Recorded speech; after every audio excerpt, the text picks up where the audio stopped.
Assalamualaikum warahmatullahi wabarakatuh. Perkenalkan, nama saya adalah NIM 231118. Ingin memberikan jawaban yang terkait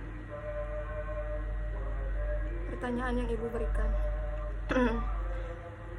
Pertanyaan yang pertama yaitu pada Annual Meeting World Economic Forum 2025 di Davos pada tanggal 20-24 Januari yang lalu membahas tentang transformasi oleh AI di segala lini di era ini. Para pakar yang hadir menyebut bahwa era ini adalah era perubahan mendalam dan struktural. AI juga diklaim dalam waktu dekat akan memiliki kemampuan yang jauh melebihi manusia di semua tugas dan di semua bidang. Jika demikian, menurut Anda, apakah sektor pendidikan juga akan mengalami perubahan yang signifikan? Dan jelaskan pendapat Anda dengan didukung oleh teori atau artikel yang relevan. Jawabannya yaitu transformasi yang dibawa oleh kecerdasan buatan atau disebut dengan AI di berbagai sektor termasuk pendidikan memang menjadi topik hangat dalam Annual Meeting World Economic Forum 2025 di Davos. Para pakar menyatakan bahwa kita berada di era perubahan mendalam dan struktural, di mana AI diharapkan dapat melampaui kemampuan manusia dalam berbagai tugas dan bidang. Dalam konteks pendidikan, perubahan signifikan dapat diharapkan dan berikut adalah beberapa alasan yang mendukung pandangan ini. Yang pertama, AI memiliki potensi untuk personalisasi pembelajaran. Dengan menggunakan algoritma yang canggih, AI dapat menganalisis data siswa untuk memahami kebutuhan dan gaya belajar individu. Hal ini memungkinkan pengembangan kurikulum yang disesuaikan, sehingga setiap siswa dapat belajar dengan cara yang paling efektif bagi mereka. Penelitian menunjukkan bahwa pendekatan pembelajaran yang dipersonalisasi dapat meningkatkan hasil akademis dan keterlibatan siswa. Yang kedua, AI dapat meningkatkan efisiensi administrasi pendidikan. Tugas-tugas rutin seperti penjadwalan, pengelolaan data, dan penilaian dapat diotomatisasi, memungkinkan pendidik untuk lebih fokus pada pengajaran dan interaksi dengan siswa. Dengan mengurangi beban administratif, guru dapat menghabiskan lebih banyak waktu untuk mendukung perkembangan siswa secara langsung. Yang ketiga, AI dapat memperluas akses pendidikan. Dengan adanya platform pembelajaran berbasis AI, pendidikan dapat dijangkau oleh banyak orang, termasuk mereka yang berada di daerah terpencil atau kurang terlayani. AI dapat menyediakan materi pembelajaran yang berkualitas tinggi dan interaktif, sehingga siswa di berbagai lokasi dapat memperoleh pendidikan yang setara.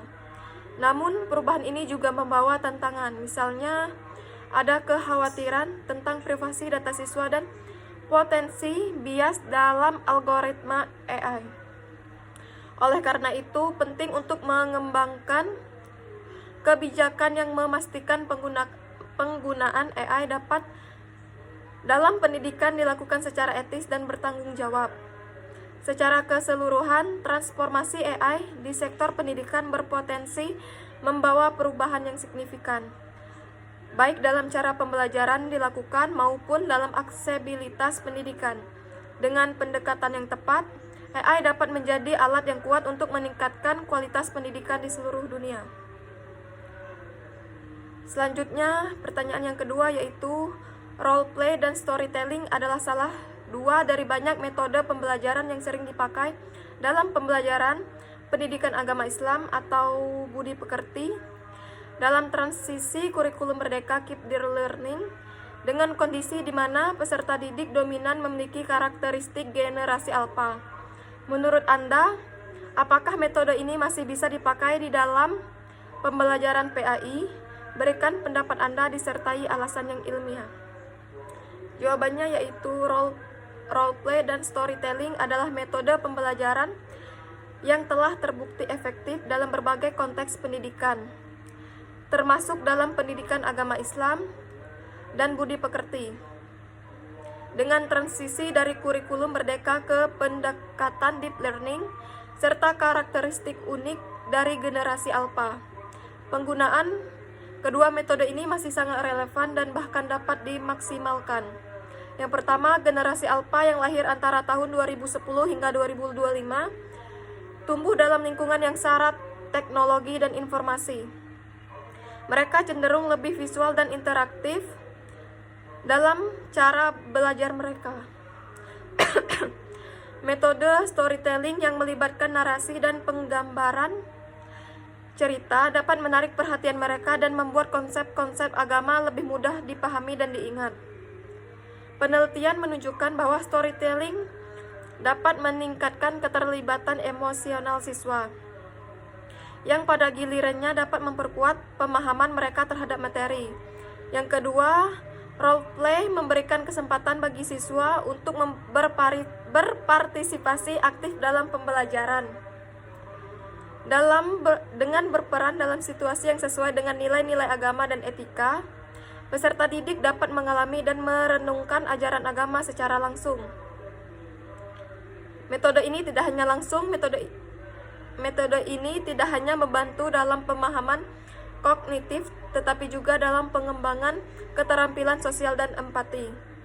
Dalam konteks deep learning, di mana pemahaman mendalam dan keterhubungan antara konsep sangat penting, roleplay dapat memfasilitasi refleksi dan diskusi yang lebih dalam tentang nilai-nilai PAI.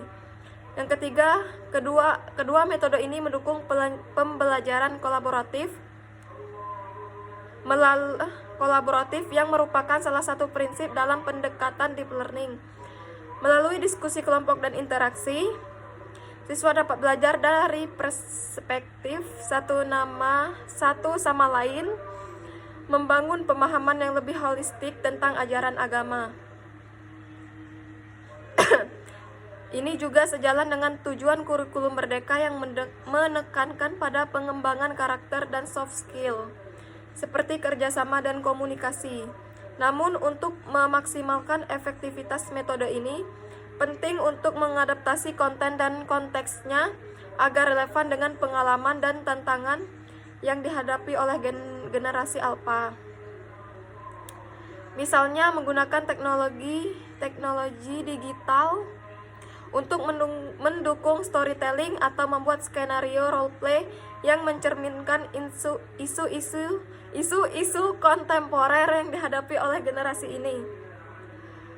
Secara keseluruhan, roleplay dan storytelling bukan hanya metode yang masih dapat digunakan dalam pembelajaran PAI, tetapi juga metode yang dapat diadaptasi dan diperkaya untuk memenuhi kebutuhan dan karakteristik unik dari generasi alpha dalam konteks pendidikan yang lebih mendalam.